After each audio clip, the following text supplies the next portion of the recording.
चलो स्टार्ट करें। कौन सा टॉपिक आए हम लोग? चैप्टर नंबर 12 का लास्ट टॉपिक। चैप्टर नंबर 12 का लास्ट टॉपिक, हमारा टॉपिक का नाम है de Broglie's explanation about the second postulate of the bore. Bore का सेकेंड पोस्टुलेट था क्वांटाइजेशन, यानी वो भी पहले हम समझ लेते, यानी पूरा एक्सप्लेन करूंगा मैं आपको कि किस तरह से समझना है। और ये लास्ट टॉपिक है और उसके बाद हम बोर्स लिमिटेशंस देखेंगे और हम कल से 13 चैप्टर स्टार्ट कर देंगे, क्योंकि इसकी एक्सरसाइज के ज्यादातर सम्स हमने रेगुलर लेक्चर्स में ही कर लिए थे, तो इसीलिए हमारा ये चैप्टर भी फिनिश हो रहा है। अच्छा, तो हम लोग बात करते हैं बच्चों कौन से पॉइंट की? तो भाई डी ब्रॉगलीज एक्सप्लेनेशन।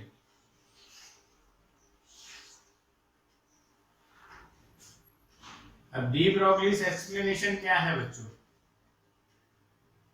वो समझते हैं। अबाउट द सेकेंड पोस्टुलेट, तो सबसे पहले सेकेंड पोस्टुलेट था क्या? सेकेंड पोस्टुलेट था क्या बच्चों, वो देखते हैं। हम लोग बात करते हैं सेकेंड पोस्टुलेट की। चलो बच्चों, तो डी ब्रॉगलीज एक्सप्लेनेशन हम देखते हैं। तो सबसे पहले उसमें एक्सप्लेन क्या क्या करा है डी ब्रॉगली ने? Second postulate of Bohr's model. और बोर ने जो सेकेंड पोस्टुलेट माना था, जिसको क्वांटाइजेशन पोस्टुलेट भी कहते हैं। What is quantization postulate? तो आपको पता होना चाहिए कि इलेक्ट्रॉन, स्टेबल इलेक्ट्रॉन जो घूमता है वो ऐसी ही ऑर्बिट में घूमता है जिसमें एंगुलर मोमेंटम वो प्रिंसिपल क्वांटम नंबर n का इंटीग्रल मल्टीपल हो। यानी मैंने आपको ये इस तरह से भी बताया था, याद करो कि भाई एंगुलर मोमेंटम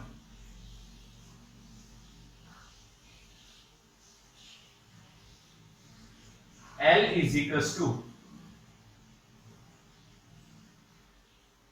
समझ रहे हैं फिर से, L इज इक्वल्स टू वो h अपॉन 2 पाई के इंटीग्रल मल्टीपल में हो। मैं बोलने में शायद कुछ गलती हो गई है। हाँ, क्या था?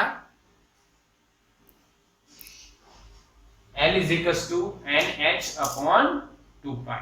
What is H upon 2 pi? H upon 2 pi बच्चों H कट होता है। यानी सेकेंड पोस्टुलेट क्या है बच्चों कि भाई स्टेबल इलेक्ट्रॉन ऐसी ही ऑर्बिट में रिवॉल्व होता है जिसमें उसका angular momentum H upon 2 pi के इंटीग्रल मल्टीपल में हो। आगे ना, H upon 2 pi integral multiple में हो, यानी n इज इक्वल्स टू क्या होगा? प्रिंसिपल क्वांटम नंबर होगा। n is equals to 1 2 3 up to जितने भी आप मान सको, पर n इज इक्वल 1 2 3 होगा। वो पॉइंट में नंबर नहीं होगा, वो पॉइंट में नंबर नहीं होगा। ठीक है? हाँ के नहीं? समझ में आया? अब इसको एक्सप्लेन किसने किया? De Broglie. यानी डी ब्रॉगली ने अपने तरीके से एक्सप्लेन किया था। ये भी आपको बता दूं, भाई डी ब्रॉगली की वेवलेंथ आप पढ़ चुके हो, आप केमिस्ट्री में पढ़ चुके हो, फिजिक्स में भी पढ़ चुके हो। डी ब्रॉगली की वेवलेंथ क्या होती है? Lambda is equals to h by p, याद है ना? Lambda is equals to h by p. तो यानी डी ब्रॉगली ने एक्सप्लेनेशन क्या दिया था वो समझाते हैं आपको। ऑफ डी ब्रॉगली क्या एक्सप्लेन किया उन्होंने वो समझाता हूं मैं आपको, देखो ध्यान से समझो। यानी डी ब्रॉगली जो अपने हैं, डी ब्रॉगली वो जो डी ब्रॉगली है भाई, वो किस पे वर्क कर रहे थे? तो ड्यूअल नेचर पे वर्क कर रहे थे। ड्यूअल नेचर में यानी क्या होता है? क्योंकि रेडिएशन जो होता है, वेव जो होता है, उसके पास पार्टिकल नेचर होता है, और जो अपना पार्टिकल होता है उसके पास वेव नेचर होता है। This is known as dual nature of radiation and matter. तो जो डी ब्रॉगली थे वो एक्सप्लेन कर रहे थे, उन्होंने एक्सप्लेन किया था कि भाई पार्टिकल के पास वेव नेचर होता है, पार्टिकल के पास वेव नेचर होता है। पार्टिकल के पास कौन सा नेचर होता है? तो पार्टिकल के पास वेव नेचर होता है। ऐसा किसने एक्सप्लेन किया बच्चों? De Broglie. किसने एक्सप्लेन किया? डी ब्रॉगली ने। क्लियर है? यस और नो? बिल्कुल पक्का समझ में आया बच्चों? बिल्कुल समझ में आ गया। यस, वेव नेचर होता है। तो उन्होंने ऐसा कहा, उन्होंने ऐसा कहा कि इलेक्ट्रॉन अगर वेव माने, इलेक्ट्रॉन अगर वेव माने तो हम यहाँ पे सेंटर पे न्यूक्लियस मानते हैं और इलेक्ट्रॉन उसके अराउंड सर्कुलर ऑर्बिट में रोटेट हो रहा है, ऐसा मानते हैं। सर्कुलर ऑर्बिट, हालांकि सर्कुलर नहीं होती। तो मान लो इलेक्ट्रॉन ये जो है ये वेव है, तो अगर वो इलेक्ट्रॉन कहीं से स्टार्ट हो रहा है, मान लो यहां से स्टार्ट हो, तो वो वेव नेचर होगा, तो वो ऐसे चलता रहेगा और यहाँ पे वापस आ जाएगा। ये थोड़ा जूम करके बताया, पर इतना मोटा नहीं होता है, ये वेव नेचर। इसको आप बोल सकते हो स्टेबल ऑर्बिट में। इसका मतलब क्या, ये एक ही ऑर्बिट में चल रहा है, इसका मतलब ये एक ही ऑर्बिट में चल रहा है। अगर ये वापिस यहाँ पे नहीं आया तो बताओ क्या होगा? अगर ये वापिस मैंने यहाँ पे ड्रॉ नहीं किया होता तो आप क्या मानते? क्या मानते बेटा? कि भाई जो अपना इलेक्ट्रॉन है उसने ऑर्बिट बदल ली, यही होगा ना? जहां से स्टार्ट हुआ वहीं पे वापस नहीं आया, इसका मतलब इलेक्ट्रॉन ने क्या कर ली? ऑर्बिट बदल। अगर वो स्टेबल है, एक ही ऑर्बिट में है, तो जहां से स्टार्ट किया वहीं ऑसिलेट होता हुआ वापस आना चाहिए। क्या बात ये मेरी समझ रहे हो? बोलो हाँ कि ना? इलेक्ट्रॉन अगर पार्टिकल की जगह अगर हम वेव माने, जैसे डी ब्रॉगली ने बताया, अगर आप इलेक्ट्रॉन को वेव मानो तो वो ऑसिलेट होता हुआ कहां आना चाहिए? वापिस वहीं आना चाहिए। तभी वो कौन सी ऑर्बिट में है? हाँ, यानी वो कोई एनर्जी को एमिट नहीं कर रहा, कोई एनर्जी एमिशन नहीं हो रहा। यस और नो? यही तो किसने समझाया था? बोर। किसने समझाया था? और सेकेंड हाइपोथेसिस में हमने देखा। ठीक, अब देखो मेरी बात समझो। इसको आप क्रस्ट बोलते हो, इसको आप ट्रफ बोलते हो। ये क्रस्ट, ये ट्रफ, ये क्रस्ट, ये ट्रफ, ये क्रस्ट, ये ट्रफ, ये क्रस्ट, ये ट्रफ। ठीक है? अगर मैं यहां से ड्रॉ करूं लाइन यहां तक, तो ये डिस्टेंस आप एक क्वांटिटी बन जाती है जिसको आप लैम्बडा बोलते हो। हाँ, एक टाइम पीरियड हुआ ये, एक क्रेस्ट और एक हाँ, इसको क्रेस्ट बोलते हैं, एक क्रेस्ट और एक ट्रफ, यानी एक साइकिल कंप्लीट हुई, और एक साइकिल कंप्लीट होने पे एक टाइम पीरियड होता है और वेव का जो डिस्टेंस होता है वो लैम्बडा बोला जाता है। पक्का? तब गिनो यहाँ पे कितने लैम्बडा हुए? एक लैम्बडा, दो लैम्बडा, तीन लैम्बडा, चार लैम्बडा और 5। कितने लैम्बडा हुए बच्चों? 5 लैम्बडा हुए। टेक्स्ट बुक में 4 लैम्बडा या 3 लैम्बडा भी हो सकते हैं। अब मान लीजिए इसके सर्कुलर पाथ की रेडियस कितनी है? r। तो डी ब्रॉगली ने ऐसा कहा, ध्यान से सुनिए उनकी बात। If we consider electron as a wave, then if we consider or if we take electron as a wave or electron wave, then अगर वो स्टेबल ऑर्बिट है तो जो सरकमफरेंस होगा उसके पाथ का, वो circumference lambda. What is lambda? De Broglie's wavelength associate with the particular orbit के इंटीग्रल मल्टीपल में ही होगा। अगर कौन सी ऑर्बिट है? Stable orbit.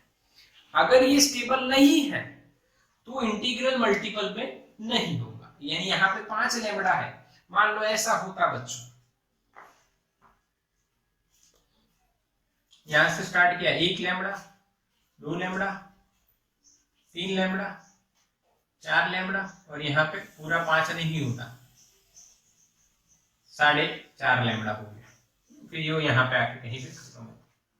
तो यहाँ पे देखो 1 2 3 4 और ये 4.5।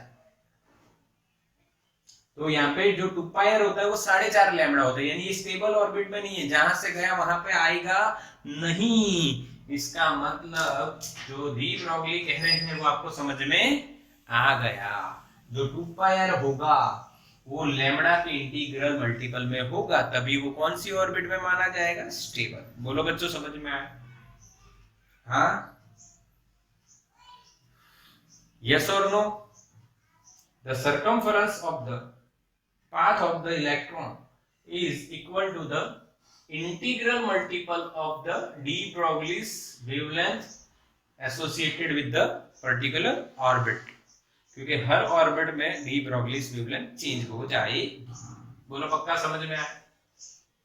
दिस इज द एक्सप्लेनेशन और one type of hypothesis of de Broglie, जो किसको प्रूव करेगा? अब ये प्रूव कब होगा? सेकंड हाइपोथेसिस ऑफ बोर, जब इसका इक्वेशन इस पे से आना चाहिए। तो चलो ट्राई करते हैं बच्चों। यहाँ पे 2 पाई आर है, यहाँ पे n है, लैम्डा की जगह क्या लिखते हैं हम लोग? h/p, that is mp। Yes और no? What is de Broglie's wavelength? h/p, p की जगह mv। अच्छा, अब आप क्या करने वाले हो? तो क्या आप MVR को इधर लेके आ जाओ। यहाँ पे n, h के नीचे क्या आ गया? 2 pi. What is MVR? Angular momentum, मावर, और ये हो गया NH/2 पाई। क्या सही है बच्चों? ये बोर सेकंड हाइपोथेसिस हो गया। वो कहां से आ रहा है? डी ब्रोगलीस हाइपोथेसिस, जिसने इलेक्ट्रॉन को वेव माना। जिसने इलेक्ट्रॉन को क्या माना बच्चों? वेव माना। और उस हाइपोथेसिस से आपने देखा कि ये कैसे मैच हो रहा है। बोलो हाँ के ना बच्चों? डी ब्रोगलीस एक्सप्लेनेशन समझ में आई? तो इसका स्क्रीनशॉट ले लो फटाफट। Very simple procedure. 2 pi r is equals to n lambda. 2 pi r is equals to n lambda. Done. अब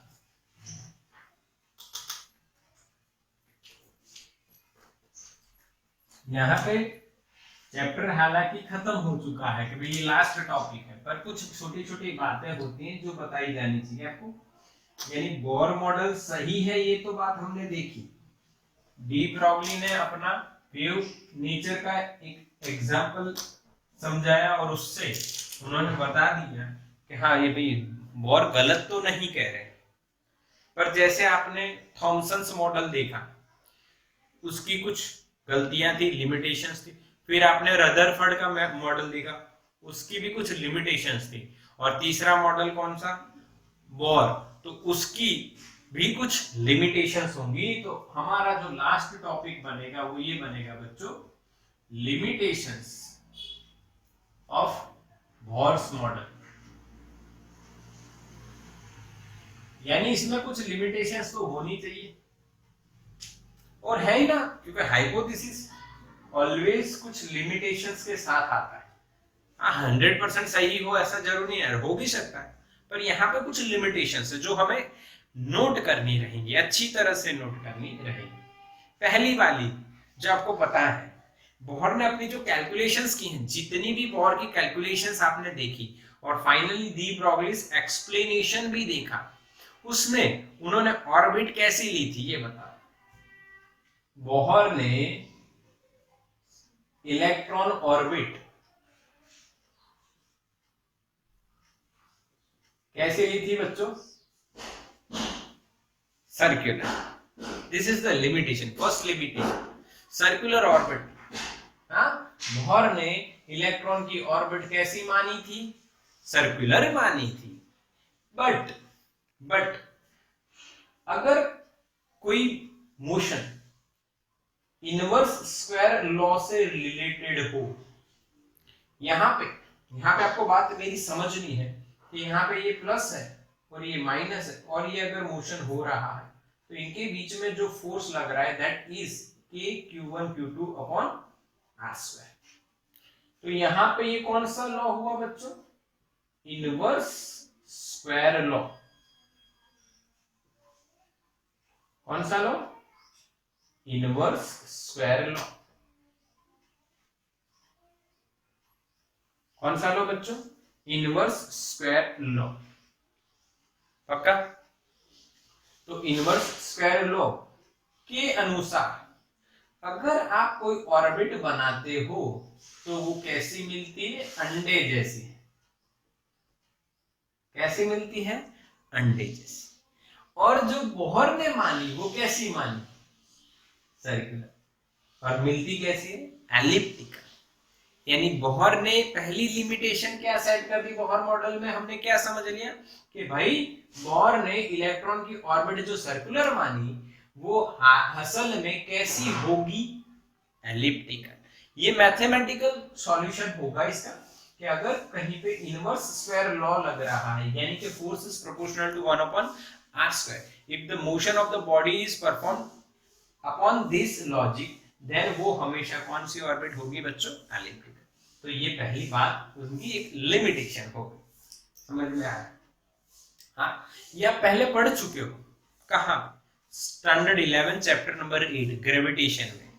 वहां पे मैंने आपको एक बात बताई थी, याद करो। F1 F2 दो नीडल ले लो, सॉरी हाँ फोकस, और यहाँ पे आपने एक धागा बांधना है और फिर उसको खींचना है, तो वो कैसा बनेगा? एलिप्टिक।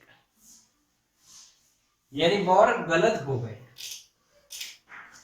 तो आप सोचोगे कि बोहर अगर गलत है तो फिर क्यों पढ़ाई जा रही है हमें ये बात? तो बच्चों एलिप्टिकल ऑर्बिट का जो इक्वेशन है लगभग ऐसा होता है, x² plus y² is equals to 1। यही होता है प्लस और माइनस 1 कि x अपॉन होता है। मैथ्स वालों बताओ क्या ये सही है? मैथ्स वाले बच्चे बताएंगे। एलिप्टिकल आप पढ़े हो, स्ट्रेट लाइन पढ़े हो, आप सर्कुलर मोशन पढ़े हो, हाँ ऐसा कुछ पढ़े हो ना? हाँ सही है, ऐसा है। तो ये एलिप्टिकल का इक्वेशन है बच्चों, ध्यान से देखिए। और अगर इसका सर्कल बनाना है तो सर्कल का इक्वेशन ये है, x² plus y² is equals to r²। तो इससे अगर ये बनता है तो ये कब बनेगा? इससे ये a और b की वैल्यू समान ले लो r, तो r² कॉमन आके इधर आ गया। तो एलिप्टिकल ऑर्बिट का एक स्पेशल केस मान सकते हैं सर्कल, इसीलिए बोहर गलत नहीं मानेंगे। यानी बोहर ने जो वर्क किया एक स्पेशल केस पे वर्क किया। ऐसा एक साइंटिस्ट थे जिनका नाम था सोमरफेल्ड। क्या नाम था? सोमरफेल्ड। वो सोमरफेल्ड नाम के साइंटिस्ट ने ये बताया कि बोहर, हालांकि आप बता रहे हो कि गलत है, पर उनको हम गलत नहीं कहेंगे बिकॉज उनने जो रिजल्ट्स दिए हैं वो एक स्पेशल केस यानी सर्कल, एलिप्टिकल ऑर्बिट के स्पेशल केस यानी कि सर्कल पे दिए हैं, इसीलिए हम उनको गलत नहीं कह सकते। हाँ उनका लिमिटेड लॉजिक है ऐसा कह सकते हैं। बोलो समझ में आया बच्चों? यस और नो?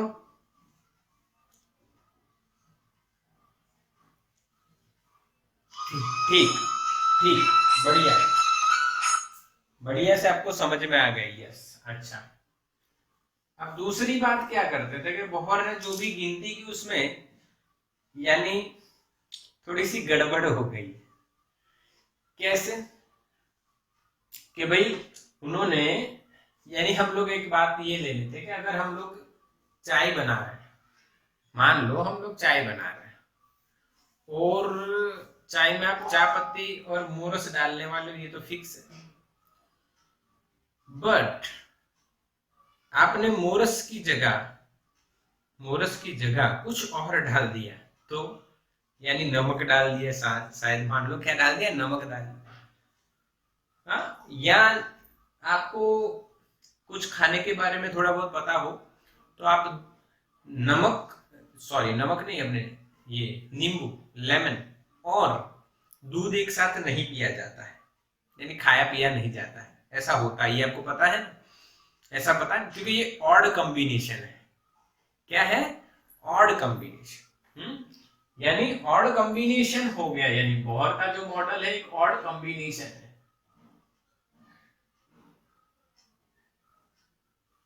कैसा कॉम्बिनेशन है बच्चों? Odd combination. यानी दूध के अंदर आप मोरस के बजाय नींबू डाल के पी रहे हो, this is called odd combination. कैसे?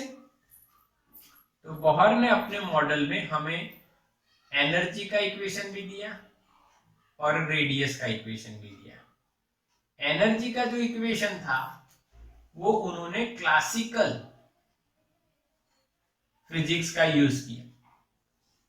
That means what? Energy, total energy is equals to kinetic plus potential. Kinetic plus potential energy का यूज करके वो प्रूव किया।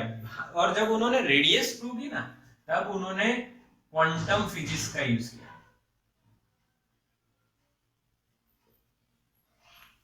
जैसे कि L is equal to NH upon 2 pi, उसका यूज करके ये प्रूव किया। इसीलिए इसको बोला जाता, इनको मान सकते हैं ये लिमिटेशन है कि इनका एक सिंपल कंसेप्ट पे नहीं इन्होंने प्रूव किया, इन्होंने ऑड कॉम्बिनेशन बना दिया एनर्जी और रेडियस की बात करते करते। समझ में आया? तीसरी बात कि भाई उन्होंने, उनके मॉडल से हमने देखा कि एक्साइटेशन, आयोनाइजेशन एनर्जी की बात की हमने, और हाइड्रोजन स्पेक्ट्रा देखा, स्पेक्ट्रा उन्होंने बताया, और वहां पे स्पेक्ट्रम मिलती है, अलग अलग लाइंस मिलती हैं, बट रिलेटिव उनकी जो इंटेंसिटी होगी उसके बारे में वो नहीं बता पाए। यानी जो स्पेक्ट्रम में जो अलग अलग लाइंस मिल रही है, स्पेक्ट्रल सीरीज मिल रही है, उनमें जो उनकी जो इंटेंसिटी है वो नहीं बता सके कि भाई कितनी इंटेंसिटी होगी। यस और नो? अगर EM वेव है, कोई वेव आ रहा है, अभी मेरे को आप देख रहे हो तो कुछ इंटेंसिटी आपको दिख रही होगी, हाँ, तो वो इंटेंसिटी कितनी है वो एक्सप्लेन नहीं कर पाए। ठीक है, तो this is the one of the limitations of Bohr's model. Fourth, arrangement of electrons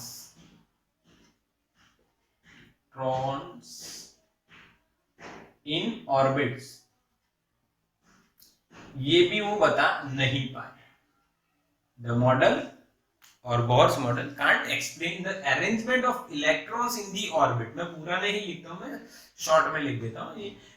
ये मॉडल रिलेटिव इंटेंसिटी यानी क्रॉस कर दिया, यानी ये बता नहीं पाए। सिमिलरली अरेंजमेंट ऑफ इलेक्ट्रॉन्स भी एक्सप्लेन नहीं कर पाए। जैसे आप अरेंजमेंट अभी पढ़ते हो ना केमिस्ट्री में, 1s2 2s2 2p6, ये सब जो आप पढ़ रहे हो वो कैसे अरेंज हुए हैं ये भी नहीं बता पाए। यस और हाँ के ना? ये कुछ लिमिटेशंस मैंने आपको बताई, समझ में आई कि नहीं? पहला भाई स्पेशल केस है, odd combination, relative intensity, arrangement of electrons in orbit. Okay, ठीक है, तो इसका स्क्रीनशॉट ले लो। ये आपका चैप्टर यहाँ पे फिनिश हो गया। ओके बच्चों, क्लियर है ना? ओके, अब यानी आपको लिमिटेशंस पता चल गई, और हमने 10 नंबर का एक सम है एक्सरसाइज का, जो 2πr is equals to n lambda से हमें कुछ सीख मिलती है उसमें, ऐसा लगता है मुझे। चलो देखते हैं 10 नंबर का sum. In accordance with the Bohr's model find the quantum number that characterizes the Earth's revolution around the Sun in an orbit of radius 1.5 into 10 raised to 11 meter with orbital speed 3 into 10 raised to 4 meter per second. Mass of Earth is also given 6 into 10 raised to 24. अब यानी ये क्या पूछ रहे हैं हमको ये पता नहीं, ऐसा लग रहा है। यानी कहीं बात कर रहे हैं आपको एन पूछ यानी एन पूछ रहा है, यानी पर मैं ऐसा कह रहा हूं, मेरा कहने का मतलब ये था कि भाई हम लोग पढ़ रहे हैं इलेक्ट्रॉन के बारे में, और ये हमें सन और अर्थ की बात कर रहे हैं। यानी मैंने आपको प्लानिटरी मॉडल पढ़ाया, तब मैंने आपको इस यूनिवर्स का एक लॉजिक भी दिया, आपको एक लॉजिकल बात मैंने आपको बताई इस यूनिवर्स की। क्या लॉजिकल बात है कि भाई जैसे इलेक्ट्रॉन न्यूक्लियस के आसपास घूमता रहता है, वैसे ही सारे जो प्लैनेट्स हैं वो सन के आसपास घूमते रहते हैं due to the gravitation attraction force. तो सिमिलैरिटी तो है, हाँ, यानी इस दुनिया में सबसे छोटे पार्टिकल में जो हो रहा है वही सबसे बड़े से बड़े पार्टिकल्स में भी, यानी अर्थ है, सन है, उनके बीच में भी यही हो रहा है। यानी एक साइकिल चलती है, और ये क्लियर दिमाग में रख लीजिए। जैसे कि आपको कोई बोल रहा है कि आपको कुछ अचीव करना है तो मेहनत करनी पड़ेगी। हाँ, अभी आपको पढ़ना है, कई बच्चे सोच रहे हैं कि अभी किसी को पता नहीं चलेगा, हम या तो ये कर ले, वो कर ले, लेफ्ट हो जाए वगैरह वगैरह, इंटरनेट इश्यू ऐसा बोल दे। बट आपको काम तो करना पड़ेगा।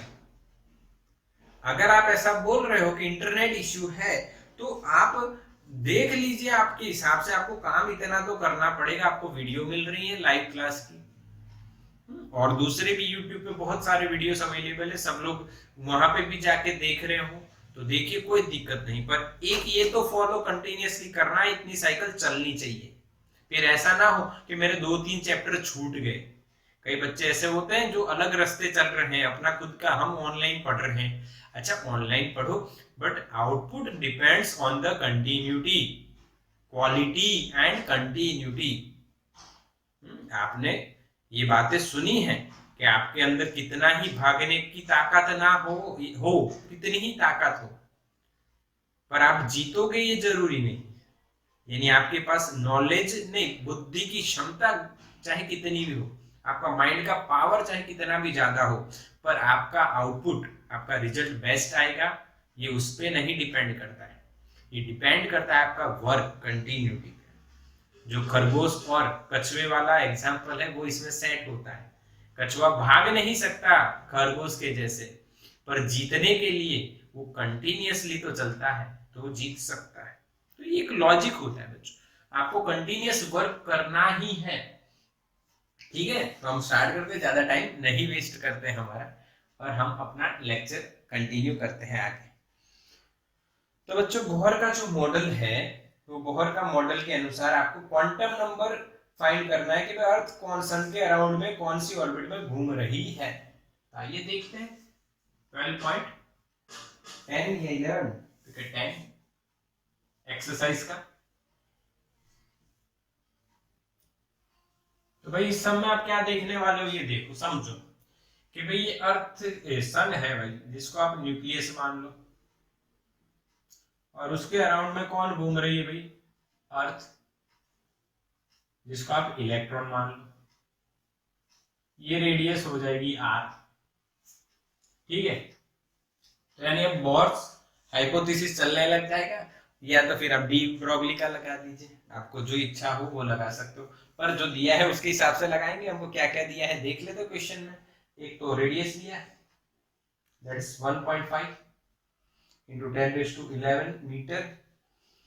ऑर्बिटल स्पीड, यानी ये कितनी स्पीड से घूम रही है, v, वो भी दी गई है हमें, 3 into 10⁴ मीटर पर सेकेंड। और mass of the earth 6 into 10⁻24 kilogram. तो आपको बच्चों कौन सा इक्वेशन लगाना चाहिए जिसमें ये सारी बातें आ जाएंगी, और आपको फाइंड ये करना है n। तो आपको पता है सेकंड पोस्टुलेट, इस हाइपोथेसिस, सॉरी सेकंड हाइपोथेसिस क्या था, Mawar is equals to NH/2π। तो बच्चों आप क्या करोगे, n को सब्जेक्ट बनाओगे, हाँ, तो 2π mvr/h, खत्म। m, v और r दिए हैं, h पता है, तो वैल्यू रखोगे तो आंसर मिलेगा ना। सबको पता है ना, 2π की 3.14 रखने वाले हो, m 6 into 10⁻24। इलेक्ट्रॉन का नहीं रखना है यहाँ पे, अर्थ का रखना है। v कितना है 3 इंटू 10⁴ और r है आपका 1.5 into 10⁻11। If you divide it by 6.626 into 10⁻34 joule into second. This is Planck constant. Then finally you will get some answer, and the answer is 2.57 into 10⁻74। अरे वाह, कितना बड़ा आंसर। सोचो, यानी इसका मतलब अर्थ कौन सी ऑर्बिट में है? 10⁻74। सोचो सोचो सोचो, कितना जबरदस्त लॉजिक है। यानी सोचो कि अब इलेक्ट्रॉन कितनी n = 1 कितना छोटा होगा, n = 1 कितना छोटा होगा बच्चों। समझ में आ रहा है आपको ये कंसेप्ट क्या है? ठीक है, यानी इसका स्क्रीनशॉट निकालो बच्चों, बढ़िया क्वेश्चन है, अच्छा क्वेश्चन है।